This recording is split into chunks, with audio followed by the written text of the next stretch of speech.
শয়তান শিকারের জন্য একটা কার্যক্রম শুরু করেছে, অভিযান শুরু করেছে আমাদের এই গভর্নমেন্ট। সাধুবাদ জানাই, ভালো কাজ করেছেন। শয়তান শিকার করতে গিয়ে যেন আবার ভালো লোক শিকার না হয়ে যায়, এটা দয়া করে খেয়াল রাখবেন।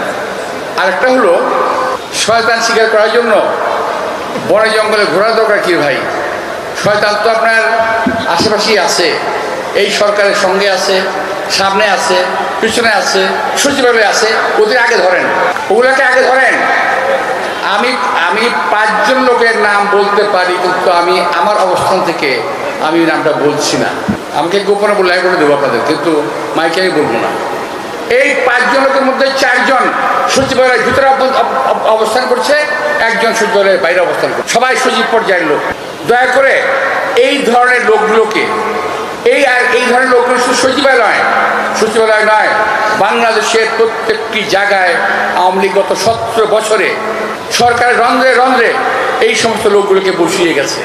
সেই গ্রামের ইউনো অফিস থেকে ডিসি অফিস থেকে ঢাকার, যদি আপনি বলেন প্রত্যেকটা প্রতিষ্ঠানের মধ্যে এই ধরনের লোকগুলো বসে আছে এখন পর্যন্ত। সেটা পোশাকের প্রতিষ্ঠান বলেন, পোশাকবিহীন প্রতিষ্ঠানের কথাই বলেন, আপনারা কি বুঝতে পেরেছেন? একটা পোশাকি প্রতিষ্ঠান কয়েকটি আছে, আর্মি আছে, পুলিশ আছে, বিডিআর আছে, র্যাব আছে, এদের মধ্যে আছে ওই ধরনের শয়তান। আবার সচিবালয়ের মধ্যে আছে এই ধরনের শয়তান, যারা এখন পর্যন্ত আওয়ামী লীগের পা চাটা গোলাম, তাদের পারপাস সাফ করে যাচ্ছে এবং এই সরকারকে ভিন্ন পথে পরিচালিত করার চেষ্টা করছে। হ্যাঁ, অনেক বলতে পারেন যে আওয়ামী লীগ সবটা শয়তান না। আর আমি বরাবর বলেছি, আগে বলছি, এখনো বলি, কোনো ভদ্রলোক আওয়ামী লীগ করে না। যদি কোনো ভদ্রলোক আওয়ামী লীগ করে, সে কিন্তু 100 আওয়ামী লীগ থেকে বেরিয়ে যায়। এই ধরনের একজন ভদ্রলোকের সঙ্গে আমার সেদিন দেখা হয়েছিল। আমাদের জাস্টিসের ছেলে কি আবুল হাসান, একসময় পররাষ্ট্রমন্ত্রী ছিল, আওয়ামী লীগের এমপিও ছিল আবুল হাসান সম্ভবত। ওনার সঙ্গে দেখা হয়েছে, বললাম কী রে ভাই, আপনি কি আওয়ামী লীগ ছেড়ে দিয়েছেন নাকি? বলে যে না, ভোটটা আওয়ামী লীগকে দেবো, তবে আওয়ামী লীগ করবো না।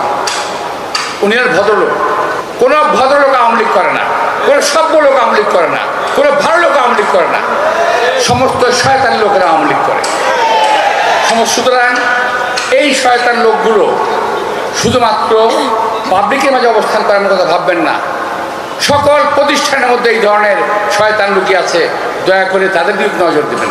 যারা টেবিল হ্যান্ড শুরু করেছে অভিযান, তাদের প্রতি অনুরোধ আমাদের থাকবে।